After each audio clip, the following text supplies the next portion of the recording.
नमस्कार दोस्तों, एक बार फिर से आप सभी का क्वालिटी एजुकेशन पर हार्दिक स्वागत है। राजस्थान की आर्थिक समीक्षा का पार्ट 1 जो है वह हो गया था। पार्ट 2 जो है वह अपन शुरू करने वाले हैं। बहुत ही इम्पोर्टेंट जो है ये आपकी क्लास है आने वाले कुछ एग्जामों के लिए, जैसे कि वीडियो मेंस का एग्ज़ाम आ रहा है आने वाले कुछ ही महीने के अंदर। इसी प्रकार से वनपाल वन रक्षक का एग्ज़ाम है, राजस्थान कांस्टेबल पुलिस का एग्ज़ाम है, लैब असिस्टेंट का एग्ज़ाम है, इसके अलावा पशुधन सहायक का एग्ज़ाम है। इसके अलावा भी कई सारे ऐसे एग्ज़ाम जो कि फरवरी या फिर मार्च 2023 से पहले पहले होने वाले हैं। उन सभी एग्ज़ाम के लिए जिसके अंदर राजस्थान जीके या फिर करंट अफेयर्स आता है, वहाँ पर राजस्थान की आर्थिक समीक्षा बहुत ही ज़्यादा महत्वपूर्ण होती है। इससे कम से कम एग्ज़ाम के हिसाब से आते हैं, बाकी 3 से 4 क्वेश्चन तो मिनिमम अगर राजस्थान जीके है तो वहाँ पर मिलता है। बाकी एसआई की भर्ती नहीं आने वाली है, आरएस की भर्ती आने वाली है, उनके अंदर तो यहाँ से 5 से 6 7 क्वेश्चन तक 5-6 क्वेश्चन तो नॉर्मली पूछे जाते हैं। तो बहुत ही ज़्यादा इंपॉर्टेंट ये आपकी क्लास रहने वाली है, राजस्थान की आर्थिक समीक्षा, जिसका पार्ट 2 अपन शुरू करने वाले हैं। इसकी एक प्लेलिस्ट है, वहाँ पर आप जाके पार्ट 1 जो है वह भी देख सकते हैं। बहुत ज़्यादा इंपॉर्टेंट है पार्ट 1 भी, और पार्ट 2 जो है इसके आगे आने वाले सारे के सारे पार्ट आपको एक एक क्वेश्चन जो है वह एग्जाम के लिए देते रहेंगे। देखिए, पार्ट 2 अपन शुरू कर रहे हैं राजस्थान की आर्थिक समीक्षा 2021-22 की। इससे पहली वाली क्लास में मैंने पूरा का पूरा बता दिया है कि आर्थिक समीक्षा होती क्या है, बजट क्या होता है, और इसके आधार वर्ष क्या क्या है, या फिर इसके अंदर प्रचलित कीमतें, स्थिर कीमतें क्या होती है, डब्ल्यूपीआई क्या होता है, सीपीआई क्या होता है, सकल राज्य घरेलू उत्पाद क्या होता है, प्रति व्यक्ति आय क्या होती है, शुद्ध सकल राज्य घरेलू उत्पाद क्या होता है, सकल मूल्य वर्धन क्या होता है। ये सारी की सारी जो आपके टर्म थी, ये सारी की सारी पिछली वाली क्लास में अपन ने सीख ली थी। तो इस क्लास के अंदर पार्ट 2 के अंदर शुरू करेंगे, जो कि एक प्रकार से आर्थिक समीक्षा का सारांश है। पूरा का पूरा जो आर्थिक समीक्षा है उसको यहाँ पर शॉर्ट के अंदर दिया गया है। यहाँ से एक क्वेश्चन 101% आपको डायरेक्टली मिल जाएगा। इसके बाद में जैसे जैसे क्लासें आएगी, उन क्लासों के अंदर अपन एक एक जो चैप्टर वाइज दे रखे हैं, लगभग 12-15 चैप्टर, उन चैप्टरों को अपन अलग अलग पढ़ेंगे, और वहाँ से क्वेश्चन बनना 100% कन्फर्म होता है, क्योंकि वहाँ पर ऐसे पर्यटन स्थल दिए जाते हैं जिनका डेवलपमेंट या तो हो रहा है या फिर होने वाला है, तो वह कल्चर से जोड़ के क्वेश्चन पूछ लेता है। ऐसी सिंचाई परियोजनाएं दी हुई होती है जो कि वर्तमान में काफ़ी ज़्यादा चर्चाओं में रही है, तो वहाँ पर आपको राजस्थान भूगोल जो है उससे जोड़कर पूछ लेते हैं, कल्चर से, ज्योग्राफी से, या फिर कोई अगर ऐसा विशेष क्षेत्र जो कि पर्यटन की दृष्टि से इंपॉर्टेंट है तो वहाँ से आपको पूछा जा सकता है पर्यटन के टॉपिक में। तो यहाँ से लगभग राजस्थान का सारा जीके इस क्लास से मिल सकता है जो आगे आने वाली है, और इसमें से आपको आंकड़ों के आधार पर जो है वह क्वेश्चन बनने के पूरे चांसेस होते हैं। एक चीज़ का आपको ध्यान रखना है कि आगे आने वाली जो क्लास रहेंगी उसके अंदर इन क्लासों का थोड़ा बहुत आंकड़ा जो है वो रिपीट होगा, और वो रिपीट इसलिए भी मैंने रखा है ताकि आपको आसानी से याद हो जाए, क्योंकि इनको आप जितनी ज़्यादा बार देखोगे उतने ही ज़्यादा ये याद होता रहेगा आपको। तो यही आंकड़े जो है वह अपन ने कल भी चर्चा की थी पिछली वाली क्लास में, इस क्लास के अंदर भी एक बार यही चलेंगे थोड़ी से, उसके बाद में जो है वो कुछ नए आंकड़े आपके सामने रखे जाएंगे। तो देखिए, सबसे पहले आता है भारतीय जो अर्थव्यवस्था है उसके अंदर राजस्थान का योगदान कितना क्या है, यानी कि भारत की जो अर्थव्यवस्था, भारत की जो जीडीपी है, सकल जो उत्पादन है, सकल घरेलू उत्पाद जो है भारत का, उसके अंदर राजस्थान का सकल राज्य घरेलू उत्पाद का योगदान कितना है। जैसे कि अगर अपन बात करें, चूंकि यह जो है आपके प्रचलित कीमतों के आधार के ऊपर, जो कि 2021-22 की जो कीमतें हैं उसके ऊपर जीडीपी की बात हो रही है यहाँ पर, तो भारत की जो जीडीपी है इसके ऊपर, प्रचलित कीमतों के ऊपर, वह 232.15 लाख करोड़ रुपए जो है वह किसकी है, भारत की है। वही राजस्थान की प्रचलित कीमतों के ऊपर 11 दशमलव, जो अपन ने पढ़ा था कल कि 11,96,000 जो थी, यह थी 137 लाख करोड़ रुपए जो है यह राजस्थान की है, और यह आपकी किसकी है, भारत की आ जाती है। तो 11.96 लाख करोड़ रुपए राजस्थान की है, ये प्रचलित कीमतों के ऊपर है। और जब इसका अगर अपन बात करेंगे कि ये 11.96 लाख करोड़ रुपए इस 232.15 लाख करोड़ का कितना प्रतिशत है, तो यह निकल कर आता है 5.15%। और यह क्वेश्चन सबसे ज़्यादा इंपॉर्टेंट है जो कि आपको एग्जाम में डायरेक्टली पूछा जाएगा। इसके ऊपर मैं स्टार लगा देता हूं, यानी यहाँ से पूछा जा सकता है। आपको ये याद रखना है कि प्रचलित कीमतों के ऊपर राजस्थान की जो जीडीपी है उसका भारत की जीडीपी में योगदान कितने प्रतिशत है प्रचलित कीमतों पर, यानी कि 2021-22 की कीमतों के आधार पर, तो वह है 5.15%। ये बहुत ज़्यादा इंपॉर्टेंट क्वेश्चन है, यहाँ से ये 100% पूछा जा सकता है। ठीक है, तो यहाँ से दो आंकड़े ये आ गए, 232.15 लाख करोड़ और 11.96 लाख करोड़, और ये इसका कितना प्रतिशत है, 5.15% है, 5×3=15। ठीक है, दूसरा अगला आता है भारतीय जो अर्थव्यवस्था, उसके अंदर राजस्थान का अगर योगदान की बात करें तो जीडीपी वृद्धि दर की अगर अपन बात करते हैं तो यह भी इंपॉर्टेंट है, ये दोनों के लिए इंपॉर्टेंट है। अगर भारत के लिए आपको पूछा जाए तो भी और राजस्थान के लिए पूछा जाए तो भी। कैसे? अगर अपन बात करें राजस्थान की जो जीडीपी वृद्धि दर है स्थिर कीमतों के ऊपर, ध्यान रखना है यह स्थिर कीमतों के ऊपर है, यानी कि 2011-12 की कीमतों के ऊपर यह बात हो रही है। और भारत की जो जीडीपी वृद्धि दर है 2021-22 के लिए किस कीमतों के ऊपर, 2011-12 की कीमतों पर, तो वह है 9.2%, 9.2%, जबकि राजस्थान की कितनी है, 11.04%। आप लोग कमेंट में बता सकते हैं कि राजस्थान की प्रचलित कीमतों के ऊपर वृद्धि दर कितनी है, क्योंकि स्थिर और प्रचलित दोनों के ही बाद में 0.04 है। स्थिर की जो है वह 11.04 है और प्रचलित की जो है वह 18.04 है। दोनों ही इंपॉर्टेंट है, ये वैसे पीछे भी आ गया था, वहां पे मैंने इंपॉर्टेंट लगा दिया, लेकिन आपको याद रखना है ये, और ये सबसे ज्यादा इंपॉर्टेंट है इसके अंदर कि राजस्थान की जो जीडीपी है वह भारत की जीडीपी की 5.15% प्रचलित कीमतों पर होती है।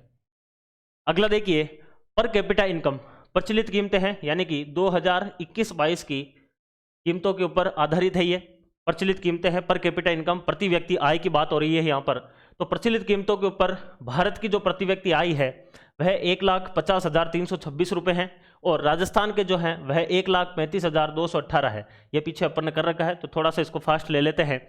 1,50,326 भारत की है और 1,35,218 जो है वह राजस्थान की है। राजस्थान की स्थिर कीमतों के ऊपर कितनी है कमेंट में आपको बताना है, क्योंकि ये कल पिछली वाली क्लास में पढ़ चुके हैं। उसके बाद में आगे आते हैं, अगला देखिए, अगला आता है सामाजिक संकेतक। सामाजिक संकेतक ये भी कल देख लिया था और इसके अंदर कोई इतनी खास चीजें नहीं है। 2011 की जनगणना के आधार पर इसमें कुछ आंकड़े लिखे गए हैं, जैसे कि 2011 के हिसाब से साक्षरता दर कितनी है, तो भारत की है 73%, राजस्थान की है 66.1, टोटल की बात हो रही है। ठीक है ना। उसके बाद में जन्म दर की बात करते हैं। जन्म दर का मतलब हो गया कि कुल 1000 जो आपके व्यक्ति हैं उनके ऊपर जन्म लेने वाले नए बच्चों की संख्या कितनी है, तो वह भारत के अंदर है 19.7 और राजस्थान के अंदर है 23.7। ठीक है ना, ये नवीनतम आंकड़ा है 2019 का, इसलिए ये इंपॉर्टेंट है, यह आपको याद रखना है। और किसकी बात कर रहे हैं यहाँ पर, तो जन्म दर होती है आपकी प्रति 1000 के ऊपर, प्रति 1000 के ऊपर भारत के अंदर एक साल के अंदर 19.7 और राजस्थान के अंदर 23.7 जो है यह जन्मते हैं। उसके बाद देखिए कार्य भागीदारी, यानी कि कार्यशील जनसंख्या 2011 के हिसाब से भारत की कुल जनसंख्या का 39.8% कार्यशील जनसंख्या है, जबकि राजस्थान की कुल की 43.6% जो है वह कार्यशील जनसंख्या है। यह आपको इसमें ध्यान रखना है। अगला आता है जनसांख्यिकी प्रोफाइल। यह भी जनगणना 2011 से ही उठाया हुआ आंकड़ा है, जिसके अंदर एरिया राजस्थान या फिर भारत का क्षेत्रफल की बात करें तो भारत का हो जाएगा 32,87,263 यानी 32.87 लाख वर्ग किलोमीटर, और राजस्थान का हो जाएगा 342,239.74 यानी कि 3.42 लाख वर्ग किलोमीटर राजस्थान का क्षेत्रफल आ जाता है। दोनों के एरिया की बात हो गई। उसके बाद में आता है अगला पॉपुलेशन, यानी कि जनसंख्या की बात करें तो भारत की है 121.09 करोड़ और राजस्थान की है 685,48,437। यहाँ पर ये जो है ये कितनी है 685,48,437, ये है टोटल जनसंख्या, लेकिन यहाँ पर शॉर्ट में लिखी गई है 6.85 करोड़। इसी प्रकार से लिंगानुपात आता है और लिंगानुपात 2011 के हिसाब से भारत का जो है वह 943 महिलाएं प्रति 1000 पुरुषों के ऊपर उपस्थित है 2011 की जनगणना के हिसाब से। तो भारत की जो आपके लिंगानुपात है वह 943 है और राजस्थान का जो है वह 928 है। लिंगानुपात की अगर डेफिनेशन पूछी जाए तो आपको लिखना होगा, क्या लिखनी होगी कि 1000 पुरुषों के ऊपर उपस्थित जो महिलाएं हैं उनकी संख्या को लिंगानुपात कहा जाता है। तो 943 भारत में है और 928 राजस्थान में है। ये सारा का सारा जनगणना का पार्ट है, इस वजह से यह जो है वह इतना ज़्यादा आपको आर्थिक समीक्षा में काम नहीं आएगा। ये भूगोल के अंदर पूछा जा सकता है, जनसंख्या वाला जो टॉपिक है जनगणना वाला वहाँ पर ये पूछा जा सकता है, इसलिए ज़्यादा इंपॉर्टेंट है। अगला देखिए राजस्थान के अंदर आधारभूत संरचना। आधारभूत संरचना की अगर अपन बात करें तो ये पूरा का पूरा इंपॉर्टेंट है। इसमें देखिए सबसे पहले आता है स्थापित विद्युत क्षमता, ये इंपॉर्टेंट है। कि राजस्थान के अंदर ऊर्जा जो है उसका उत्पादन कितना होता है, यह डायरेक्टली क्वेश्चन पूछा जाता है। तो यहाँ पर आपको ये दोनों याद रखने हैं, क्योंकि आपको भारत के आंकड़े बहुत मुश्किल से मिलते हैं। तो यहाँ पर आपको भारत के आंकड़े भी है और राजस्थान के दोनों याद रखने हैं। राजस्थान के अंदर कुल विद्युत उत्पादन जो है वह कितनी है, तो वह 23,321 है। मैंने बताया था कि यह 23 लिखा हुआ है, 2 और 3 है, फिर वापस 3 और 2 लिख दो, लास्ट में 1 लिख दो, याद हो जाएगा आपको। 23 लिखना है, फिर उसका उल्टा 32 करना और फिर लास्ट में 1 लिख देना है। 23,321 मेगावाट जो है वह राजस्थान में विद्युत उत्पादन है और भारत में है 3,93,389 मेगावाट। इसी प्रकार से सड़क घनत्व, यह भी इंपॉर्टेंट है। सड़क घनत्व का मतलब होता है कि अगर किसी क्षेत्रफल के अंदर 100 किलोमीटर ऐसे और 100 किलोमीटर ऐसे अगर अपन चलते हैं तो वह हो जाता है 100 वर्ग किलोमीटर। इस 100 वर्ग किलोमीटर का जो एरिया होता है बेसिकली यह इस प्रकार से होता है, जैसे कि मान लो कि यह 10 और यह 10, भुजा स्क्वायर जो है वह वर्ग का क्षेत्रफल होता है भुजा स्क्वायर। तो भुजा स्क्वायर यानी कि 10 × 10 करेंगे तो 100 वर्ग किलोमीटर, यानी कि टोटल जो एक ऐसा क्षेत्र जिसका एरिया कितना होना चाहिए, 100 वर्ग किलोमीटर होना चाहिए, उस 100 वर्ग किलोमीटर के अंदर कितनी सड़क उपस्थित है वह आपके कहलाती है सड़क घनत्व। तो भारत के अंदर प्रति 100 वर्ग किलोमीटर के अंदर अगर घूमते हैं तो 161.71 किलोमीटर सड़क जो है वह मिलती है 100 वर्ग किलोमीटर के अंदर। इसी प्रकार से राजस्थान के अंदर जो है वह आपके 79.76, इसको ऐसे भी याद रख सकते हैं, 79 - 3 किया 76। अगर याद नहीं हो तो कैसे याद करना है, 79 है, इसमें से -3 किया तो कितना हो गया, 76 हो गया, बीच में पॉइंट लगा देना है, याद हो जाएगी आपको आसानी से कि राजस्थान में सड़क घनत्व कितना है, 79.76 जो है किलोमीटर प्रति 100 वर्ग किलोमीटर। दोनों ही इंपॉर्टेंट है, भारत के संदर्भ में पूछी जा सकती है आपको यह, और राजस्थान का तो याद रखना ही है, सड़क घनत्व बहुत ज़्यादा पूछा जाता है।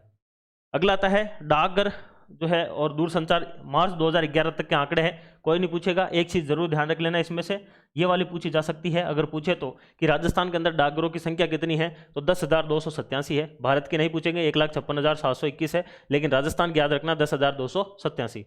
इसके अलावा ये ग्राहक वगैरह आपको नहीं पूछे जाएंगे। तो यहाँ तक जो था वह कल वाला ही सारांश था एक प्रकार से, जिसको अपन ने रिपीट किया। यहाँ से अब आपका बिल्कुल नया जो पार्ट है वह शुरू हो रहा है और बहुत ज़्यादा इंपॉर्टेंट है, एक एक पॉइंट के ऊपर आपको नज़र रखनी होगी। कल मैंने बताया था WPI क्या होता है, CPI क्या होता है, बस उसी को ही थोड़ा सा आगे बढ़ाना है। और WPI और CPI जो है इसके ऊपर अपन चर्चा करेंगे, बहुत ज़्यादा इंपॉर्टेंट है और यह अक्सर पूछा जाता है एग्जाम में। इसमें सबसे पहला जो क्वेश्चन बनता है वह यहीं से ही बनता है कि आपको जो है वो क्वेश्चन पूछा जाएगा कि WPI का आधार वर्ष क्या है। WPI का आधार वर्ष क्या है, WPI का आधार वर्ष क्या है, 1999, 2000 जो है वह इसका आधार वर्ष है। इंपॉर्टेंट है, बहुत ज़्यादा याद कर लेना है, आपको छोड़ना नहीं है। 1999 2000 WPI वॉल प्राइस इंडेक्स, अगर किसी को पता नहीं चल रहा है कि WPI क्या है तो पिछली वाली क्लास देखनी है, उसमें पूरा डिटेल से बता रखा है WPI क्या होता है, CPI क्या होता है, ठीक है ना। तो WPI जो है इसका आधार वर्ष जो होता है वह 1999 2000 तय किया गया है। इसी प्रकार से CPI जो है इसका आधार वर्ष, ये भी इंपॉर्टेंट है, कंज्यूमर प्राइस इंडेक्स, और यह है वॉल प्राइस इंडेक्स। तो कंज्यूमर प्राइस इंडेक्स जो उपभोक्ता मूल्य सूचकांक है CPI, इसका आधार वर्ष 2016 है, सितंबर 2020 से, और इंडस्ट्रियल लेबर, ठीक है ना, इंडस्ट्रियल लेबर के लिए है। मुख्य रूप से 4 प्रकार के CPI होते हैं, आगे जब अपन डिटेल में चैप्टर पढ़ेंगे तो वहाँ पे बताऊंगा कि एक होता है CPI इंडस्ट्रियल लेबर होता है, एक एग्रीकल्चर लेबर होता है, इसी प्रकार से एक रूरल होता है लेबर, और एक होता है आपका रूरल एंड अर्बन यानी कि कंबाइंड प्रकार का होता है। 4 प्रकार का होता है, 2 संस्था इसको जारी करती है, अलग अलग, वो सारा का सारा आगे पढ़ेंगे। यहाँ पर इतना से ध्यान रखना है कि अगर आपको WPI का आधार वर्ष पूछे तो 1999 2000, और CPI का अगर पूछा जाए तो 2016 जो है वह इसका आ जाता है। इसके बाद में अगला आता है आपका CPI केंद्र। CPI अगर केंद्र की बात करें तो राजस्थान के अंदर जो CPI यानी कि कंज्यूमर प्राइस इंडेक्स जो होता है उसको नापने के लिए मुख्य रूप से 3 केंद्र हैं, और इन 3 केंद्रों के अंदर पहले 3 केंद्र हुआ करते थे। उसके अंदर एक तो था भीलवाड़ा, एक था जयपुर, और एक हुआ करता था अजमेर, यानी कि A, B और J ये हुआ करते थे। अभी इस A को चेंज कर दिया गया है, यानी कि यह पहले हुआ करता था आपका अजमेर, इस अजमेर को बदल दिया है, और इस अजमेर की जगह पर किसको लेकर आ गए हैं, अलवर को लेकर आ गया है। और ये अलवर का कब से स्टार्ट हुआ है, तो यह 2016 से ही स्टार्ट हुआ था, जब ये आपका नवीनतम जो CPI केंद्र CPI का जो आधार वर्ष तय किया गया था। ठीक है ना। तो यहां पर क्या हो जाता है कि अलवर जो है वह अब आ गया है। तो राजस्थान के अंदर अगर आपको पूछा जाए कि सीपीआई के कितने केंद्र है, तो 3 केंद्र है, जिसमें सबसे पहला आ जाता है आपका अलवर, दूसरा है भीलवाड़ा और तीसरा आ जाता है आपका जयपुर। बहुत ज्यादा इंपॉर्टेंट है, ये नया है इसलिए आपको याद रखना है, बाकी ये तीनों के तीनों ही आपके लिए इंपॉर्टेंट है। अगला आता है आपका डब्ल्यूपीआई और सीपीआई के बाद में, क्योंकि यहाँ पर एक चीज ध्यान रखना है, ये डब्ल्यूपीआई सीपीआई आगे जब वृहद आर्थिक परिदृश्य अपन पढ़ेंगे यानी चैप्टर वाइज चलेंगे, तो इसके अंदर और काफ़ी चीज़ें हैं जो वहाँ पर डिटेल में देखेंगे। एक बार यहाँ पर आपको बिल्कुल शॉर्ट तरीके से देखना, ताकि आप चीज़ों को समझ सको कि क्या क्या चीज़ें जो है वो इसके अंदर अपने को पढ़नी है। तो ये चीज़ अपन पढ़ेंगे डब्ल्यूपीआई और सीपीआई। उसके बाद में अपन पढ़ेंगे बैंकिंग और वित्त। बैंकिंग और वित्त जो है इसके अंदर जो खास चीज़ है वो मैं आपको बता दूंगा। देखिए सार्वजनिक बैंक यानी कि सार्वजनिक क्षेत्र के बैंकों की शाखाएं कितनी है राजस्थान में, तो वह है 1575। इसी प्रकार से निजी क्षेत्र की बैंकों की शाखाएं हैं 1560। विदेशी बैंकों की शाखाएं कितनी है, 9 है। ये पहले 6 हुआ करती थी। बहुत ज़्यादा इंपॉर्टेंट है, इसको याद कर लेना है। यह आपको क्वेश्चन पूछा जा सकता है कि राजस्थान के अंदर जो आपके विदेशी बैंक शाखाएं हैं वह टोटल कितनी है, तो 9 है, 9 है, याद कर लेना, बहुत ज़्यादा इंपॉर्टेंट है। उसके बाद में अगला आता है लघु वित्त जो बैंक होते हैं, वह राजस्थान के अंदर 393 इनकी शाखाएं हैं। और यह सबसे ज़्यादा इंपॉर्टेंट लाइन है कि राजस्थान के अंदर जमा वृद्धि यानी कि जो बैंक खाते थे, उन बैंक खातों के अंदर 2020-21 के अंदर जितने रुपए शामिल थे, जैसे ही इसी बैंक खाते के अंदर 2021-22 के अंदर पहुंचते हैं, तो इन बैंक खातों के अंदर रुपयों की वृद्धि हो जाती है। और वह वृद्धि कितनी होती है, वह होती है 9.03%। यानी कि पहले मान लो अगर यहाँ पर 100 था, तो इस बार कितना हो गया, 109.03, ये इतने रुपए हो गए। यानी कि 9.03% की वृद्धि होती है किसके अंदर, बैंक साख के अंदर वृद्धि होती है, बैंक जमा के अंदर वृद्धि होती है। 2020-21 से 2021-22 में जैसे ही जाते हैं, तो राजस्थान के अंदर जमा वृद्धि कितनी हो जाती है, 9.03% हो जाती है। और भारत के अंदर कितनी है, तो भारत में है 10.08%। यह इंपॉर्टेंट है बहुत ज़्यादा, यह आपको पूछा जा सकता है, तो यह आपको ध्यान रखना है, इंपॉर्टेंट है। ठीक है, तो यहां से ये आपको क्वेश्चन पूछा जा सकता है, ये इंपॉर्टेंट है। मैं स्टार लगा रहा हूं, वो तो खास तौर से आपको देखते ही रहना है, क्योंकि यहां से क्वेश्चन पूछा जाएगा। अगला देखिए, अगला आता है कृषि एवं संबंधित सेवाएं। कृषि और उससे संबंधित सेवाएं, ये अपना अगला चैप्टर रहेगा इस बैंकिंग और वित्त के बाद में। इसके अंदर अगर बात करें तो ये पूरा का पूरा ही इंपॉर्टेंट रहता है, हमेशा का हमेशा इंपॉर्टेंट रहता है बहुत ज़्यादा, क्योंकि इसके अंदर डायरेक्टली क्वेश्चन पूछे जाते हैं और सीधे सीधे क्वेश्चन आते हैं आपके आर्थिक समीक्षा में। जैसे सबसे पहला क्वेश्चन आ रहा है जो कि आर्थिक समीक्षा के अंदर लिखा गया है कि राजस्थान के अंदर जो 33 जिले हैं, उन 33 जिलों में से आपके 31 जिले ऐसे थे जिनके अंदर सामान्य से अधिक वर्षा हुई है या फिर सामान्य वर्षा हुई है 2021-22 के वित्त वर्ष के दौरान। लेकिन 2 ऐसे जिले हैं राजस्थान के अंदर, एक तो है श्री गंगानगर और एक है आपका सिरोही, जहाँ पर जो सामान्य वर्षा होती है उस सामान्य वर्षा से क्या हुई है, कम वर्षा हुई है इन दोनों जिलों में। तो ये दोनों जिले आपको याद रखने हैं। जो आपके वीडियो के अंदर एक टॉपिक है अकाल एवं सूखा, वहां पर यह चीजें पूछी जा सकती है इस प्रकार की कि आर्थिक समीक्षा 2021-22 के अनुसार राजस्थान के कौन कौन से जिले जो है वहां पर सामान्य से कम वर्षा प्राप्त हुई है, तो एक है श्री गंगानगर और एक है सिरोही। यहां से क्वेश्चन वहां पर आपका बन सकता है। उसके बाद में इसी प्रकार से एक और क्वेश्चन इसमें बन सकता है कि राजस्थान के अंदर जो सामान्य वर्षा होती है उसके अंदर वृद्धि कितनी हुई। यानी कि राजस्थान के अंदर अगर देखा जाता है तो सामान्य जो वर्षा होती है वह कितनी होती है, वह 414.50 mm होती है एक वर्ष के अंदर, जो है आपके सामान्य वर्षा। लेकिन यह देखा गया कि 2021-22 के अंदर यही सामान्य वर्षा जो है यह क्या हो गई, 485.40 mm जो है वो 2021-22 के दौरान होती है। यानी कि इसके अंदर वृद्धि कितनी होती है, तो वह वृद्धि होती है प्लस के अंदर आपके वृद्धि है, क्योंकि 414 से 485 हो रहा है, तो 17.10% की जो है वह आपके वृद्धि हो जाती है। और यही सबसे ज़्यादा इंपॉर्टेंट है, यह आपका सूखा एवं अकाल वाले टॉपिक में पूछा जा सकता है। 2 क्वेश्चन बन सकते हैं उसके अंदर, एक कौन कौन से जिले हैं जहां पर जो है सामान्य से कम वर्षा हुई, तो श्री गंगानगर और सिरोही है। दूसरा क्वेश्चन, सामान्य से कितनी अधिक वर्षा जो है वो प्राप्त होती है राजस्थान के अंदर समीक्षा के अनुसार, तो 17.1%। अगला क्वेश्चन आता है कि कृषि क्षेत्र के अंदर वृद्धि कितनी होती है। देखिए कृषि क्षेत्र का योगदान कितना है राजस्थान के अर्थव्यवस्था के अंदर, उद्योग क्षेत्र का कितना है, सेवा क्षेत्र का कितना है, वो तीनों के तीनों अपन ने देखा था। लेकिन यहां पर पूछा जा रहा है कि कृषि क्षेत्र के अंदर वृद्धि कितनी है, यानी कि 2020-21 से 2021-22 के अंदर जैसे ही अपन जाते हैं यहां से यहां पर, तो इस दौरान कितने प्रतिशत की जो है वह वृद्धि होती है कृषि क्षेत्र के अंदर। तो 2020-21 के, क्योंकि यहाँ पर ध्यान देना है ये स्थिर मूल्यों के आधार पर है, यानी कि 2011-12 के जो मूल्य हैं उनके आधार पर है, और स्थिर मूल्यों के आधार पर 2020-21 के अंदर कृषि क्षेत्र का जो उत्पादन था कुल, वह 1.19 लाख करोड़ रुपए था, और 2021-22 के अंदर यह 1.95 लाख करोड़ रुपए हो गया। समझ रहे हो बात को? तो समझने का मतलब क्या हो गया सीधा सा, कि 1.19 से 1.95 हो रहा है, यानी कि कृषि क्षेत्र के अंदर वृद्धि देखी गई है। और कितनी वृद्धि है, तो वह है आपकी प्लस के अंदर 5.04%। That is very very important.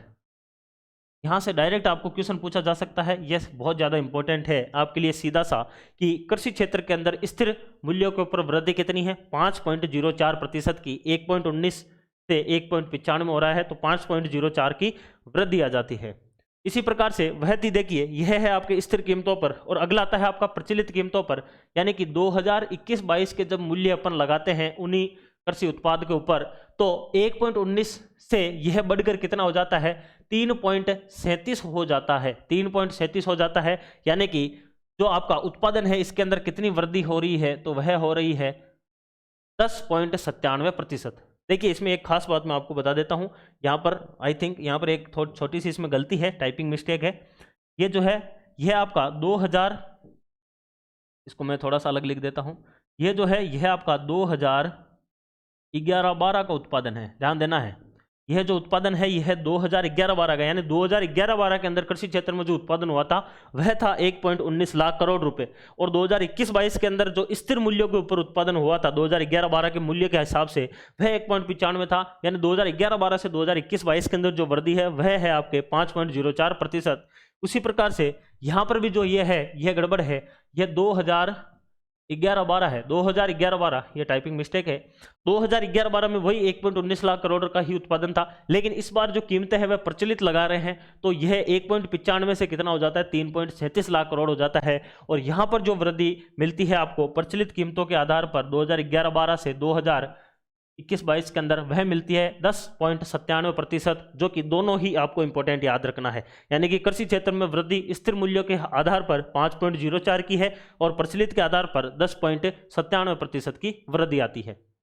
उसके बाद में बहुत ज्यादा इंपॉर्टेंट खाद्यान्न उत्पादन, कुल खाद्यान्न उत्पादन। ये पिछली टेबल में भी, पिछली क्लास की टेबल के अंदर अपन ने चर्चा की थी कि कुल खाद्यान्न उत्पादन 225.2 लाख मैट्रिक टन राजस्थान का उत्पादन रहा है 2021-22 के अंदर। 2021-22 के अंदर कितना उत्पादन है, 225.20 लाख मैट्रिक टन, यह राजस्थान का उत्पादन रहा है। और इस उत्पादन की अगर अपन बात करें तो 2020-21 के अंदर जो उत्पादन था वह था 269.09 लाख मैट्रिक टन, यानी कि 269 से कितना हो गया आपका, 225 हो गया। यानी कि 269 से 225 हुआ है, यानी कि कमी आई है उत्पादन में। और यह उत्पादन में कमी जो आई है यह मुख्य रूप से इस वजह से आई है, क्योंकि आपने देखा होगा 2020-21 के जब अपन ने समीक्षा पढ़ी थी तब वहां पर इस उत्पादन के अंदर वृद्धि हुई थी, थोड़ी सी वृद्धि हुई थी। यहाँ पर कमी हो रही है क्योंकि लोगों का जो झुकाव था वह जैसे ही कोरोना काल हटा, जैसे ही लॉकडाउन हटा, तो सारे के सारे लोग उद्योग धंधों के अंदर लग गए थे, कृषि क्षेत्र को छोड़ दिया था। इस वजह से एकदम से उद्योग क्षेत्र में जाने की वजह से या सेवा क्षेत्र में जाने की वजह से कृषि क्षेत्र के अंदर उत्पादन कम हुआ, और उसका सीधा सीधा रिजल्ट यहाँ पर देखने को मिल रहा है कि 269 से 225 हो रहा है, यानी कि माइनस, यानी कि कमी हुई है आपके कृषि उत्पादन में, और 16.31% की यह कमी होती है। यह आपको सीधा सीधा क्वेश्चन पूछा जा सकता है एग्जाम के अंदर, तो यह आपको ध्यान रखना है कि खाद्यान्न उत्पादन, दो चीजें हैं यहाँ पर, यह तो सबसे ज्यादा इंपॉर्टेंट है ही। एक तो सीधा क्वेश्चन पूछा जाएगा कि राजस्थान का वर्तमान में कुल खाद्यान्न उत्पादन कितना है, तब आपका आंसर होगा 225.20 lakh metric ton, 225.20 lakh metric ton. और दूसरा क्वेश्चन पूछा जाएगा कि खाद्यान्न उत्पादन में कितने प्रतिशत की वृद्धि हुई है या कितने प्रतिशत की ऋणात्मक वृद्धि हुई है, तो फिर 16.31%, 16 दूना 32 माइनस 1, 16.31%, ये क्या है आपकी कमी आ जाती है। उसके बाद में अगला देखिए, अगला कृषि से ही जुड़ा हुआ टॉपिक आता है, वह आता है सिंचाई। ये सिंचाई, आपके सिंचाई जो परियोजनाएं हैं उसके अंदर पूछा जा सकता है। जो अकाल एवं सूखा जल वाला एक टॉपिक है वीडियो के अंदर, उसमें भी पूछा जा सकता है। और ये टॉपिक जो अकाल सूखा मरुस्थल, ये तो सब एग्जाम में आता है, चाहे लेब असिस्टेंट हो या फिर आपके पशुधन सहायक हो, सब में पूछा जाता है, राजस्थान पुलिस में पूछा जाता है। तो यहाँ से क्वेश्चन पूछा जा सकता है आपको। तो सबसे पहला यही इंपॉर्टेंट क्वेश्चन आता है कि वर्तमान में राजस्थान की सिंचाई क्षमता कितनी है। सिंचाई क्षमता का मतलब है कि राजस्थान का 239.74 जो लाख अपने वर्ग किलोमीटर जो राजस्थान का एरिया है, ठीक है ना, इस एरिया का कितना जो एरिया है वह सिंचित कर सकता है राजस्थान, कितनी उसकी क्षमता है, तो वह आती है 39.03 लाख हेक्टेयर। यानी कि वर्तमान में राजस्थान की अगर आपको पूछा जाए कि सिंचाई क्षमता कितनी है, तो राजस्थान की सिंचाई क्षमता आर्थिक समीक्षा के हिसाब से 39.03 लाख हेक्टेयर है। ये इंपॉर्टेंट है, इसलिए थोड़ा सा याद रख लेना है, उस टॉपिक के अंदर ये आता है।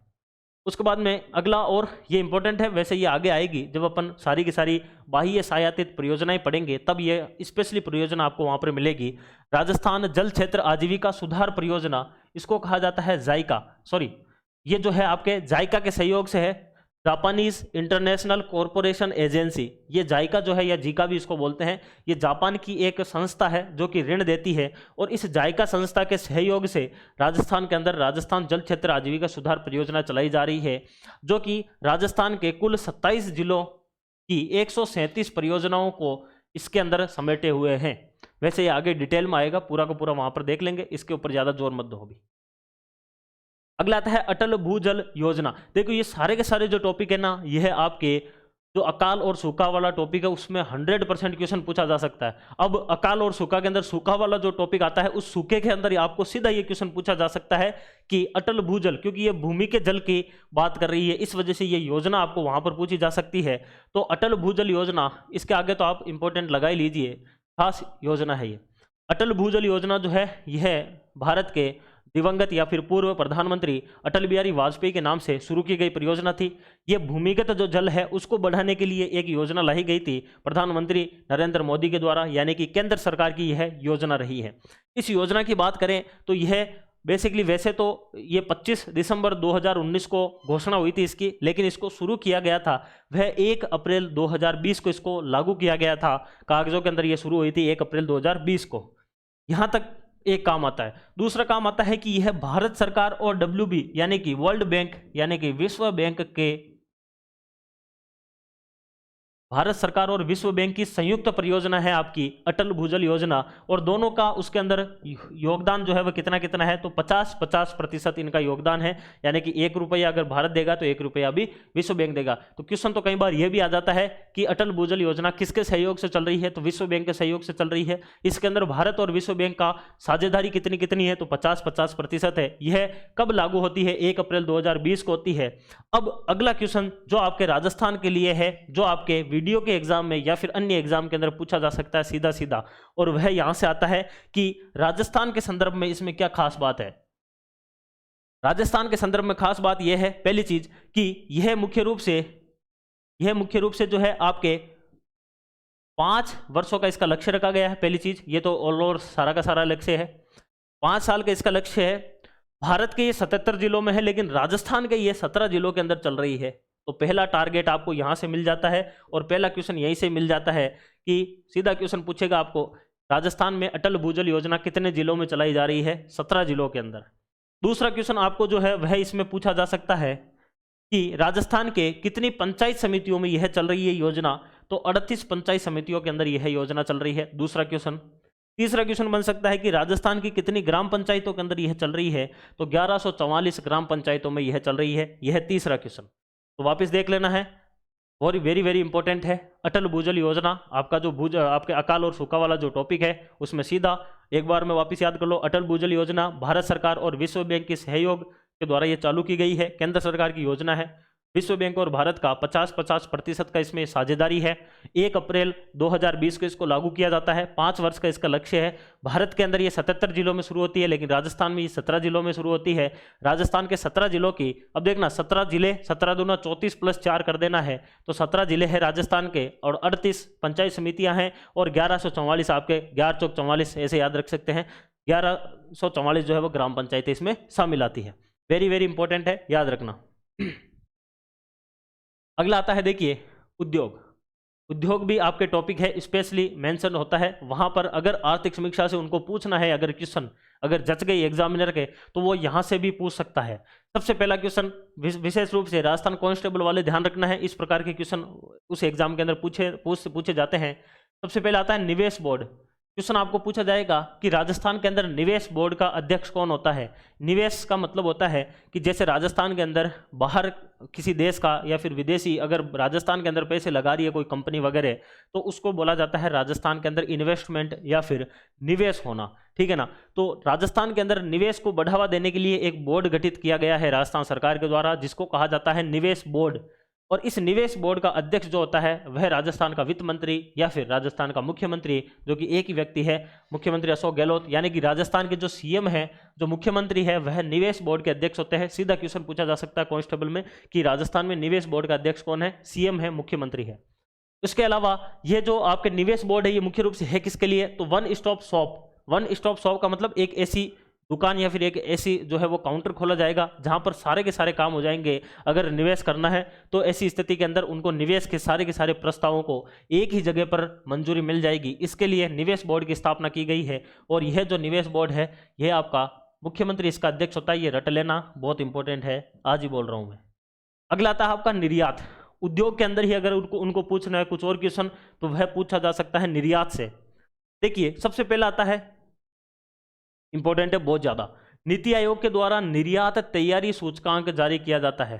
निर्यात तैयारी सूचकांक यानी कि किसी भारत के जितने राज्य हैं उनकी एक सूचकांक जारी करता है नीति आयोग। नीति आयोग जिसको भारत सरकार का थिंक टैंक भी कहा जाता है, इसके द्वारा कई सारे सूचकांक जारी किए जाते हैं। उनमें एक सूचकांक ये जारी करता है और वह है निर्यात तैयारी सूचकांक। यानी कि किसी राज्य के द्वारा निर्यात, किसी वस्तु को निर्यात करने के लिए किस स्तर के ऊपर काम किए जा रहे हैं, किस स्तर पर तैयारी की जा रही है, उसको बोला जाता है निर्यात तैयारी सूचकांक।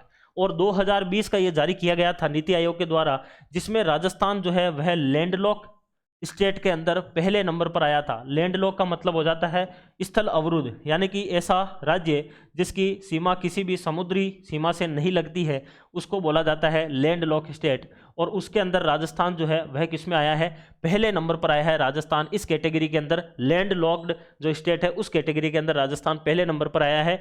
निर्यात तैयारी सूचकांक रट लेना, इंपॉर्टेंट है, कांस्टेबल के लिए ये विशेष रूप से इंपॉर्टेंट है। आगे चलते हैं और बहुत ज़्यादा इंपॉर्टेंट चीज़ आती है और वह आती है मैक्सिमम एक्सपोर्ट। यानी कि राजस्थान से, एक्सपोर्ट का मतलब निर्यात, राजस्थान से निर्यात होने वाली वस्तुओं के अंदर 5 ऐसी वस्तुएं जो कि सबसे ज़्यादा निर्यात होती है वह यह है। और यह राजस्थान के कुल निर्यात का 50% हिस्सेदारी रखती है। राजस्थान के टोटल का 50% जो आपकी निर्यात है वह इन 5 वस्तुओं का होता है।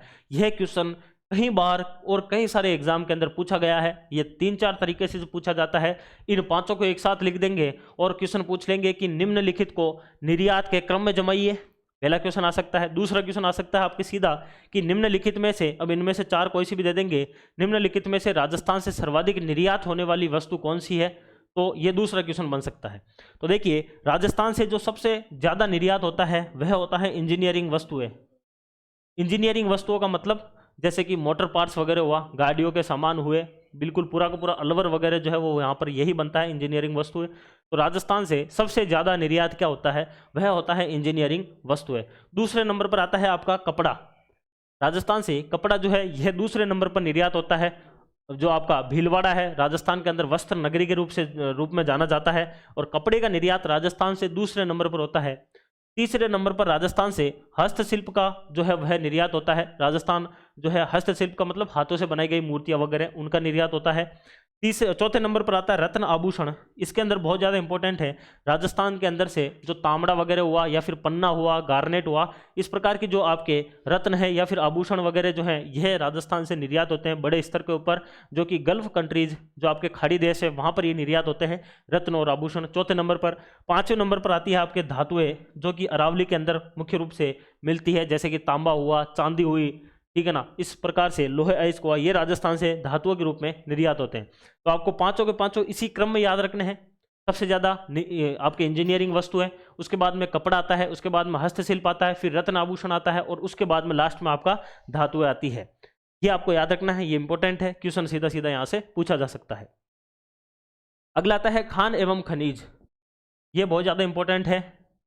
अगर आपको, चूंकि आपके ज्योग्राफी के अंदर सीधा सीधा टॉपिक लिखा हुआ रहता है खान एवं खनिज, और मैंने जब पढ़ाया था तब भी मैंने बताया था कि खनिज से दो प्रकार से क्वेश्चन बन सकता है। अगर उनको क्वेश्चन पूछना है तब तो वो किसी खान वगैरह से पूछ लेंगे, उनके औद्योगिक जो आपका उत्पादन क्षेत्र है वहाँ से पूछ लेंगे। लेकिन अगर उसको थोड़ा सा एग्जाम को अगर टाइट बनाना है, अगर पेपर को अच्छा बनाना है, तो फिर वह पहुँच जाता है आर्थिक समीक्षा के ऊपर। और आर्थिक समीक्षा पे पहुँचते ही यही क्वेश्चन आपको सीधे सीधे पेपर के अंदर मिलने वाले हैं, जिसमें सबसे पहला क्वेश्चन आता है, वह आता है कि राजस्थान के अंदर कुल कितने खनिजों का भंडारण है। पहले यह आपके 81 हुआ करते थे, अब 82 हो गए हैं, एक इसके अंदर खनिज बढ़ गया है। तो यह इंपॉर्टेंट हो जाता है, यह इस बार पूछा जा सकता है आपको कि राजस्थान में कुल कितने खनिजों का भंडारण है, 82 खनिजों का। दूसरा आता है राजस्थान के अंदर कितने खनिजों का खनन होता है, यानी कि एक तो है भंडारण, जैसे राजस्थान के अंदर सोना हुआ या फिर हीरा हुआ, इनका भंडारण है लेकिन उनका खनन नहीं होता है, क्योंकि वो काफ़ी कॉस्टली पड़ता है, काफ़ी महंगा पड़ता है, इस वजह से खनन नहीं किया जाता है। तो खनन जो है वह राजस्थान में इन 82 में से केवल और केवल 57 का ही खनन होता है, यानी कि जिनको निकाला जाता है वो 57 ही है। टोटल कितने हैं, तो वह 82 है। उसके बाद में वेरी वेरी इंपॉर्टेंट क्वेश्चन, और यह आपको मेरे हिसाब से आने वाले सभी एग्जाम के अंदर यह क्वेश्चन मिलने के पूरे चांसेज है कि राजस्थान जो है वह किन किन खनिजों का एकमात्र उत्पादक है, यानी कि वह राजस्थान के अलावा और किसी भी राज्य के अंदर नहीं मिलते हो भारत के अंदर, उसको बोला जाता है एकमात्र उत्पादक। और इसको एक ट्रिक से याद रख सकते हैं आप लोग, वो जी, ले और से, वो जिले से, केवल ये 4 ही आपको याद रखना है, वो जिले से एकमात्र है, ऐसे याद रख लो, थोड़ा याद हो जाएगा। इस ट्रिक से आप लोग याद रख सकते हैं कि वो जिले से एकमात्र है, वो जी, ले और से। आपकी ट्रिक में केवल ये 4 ही आने चाहिए।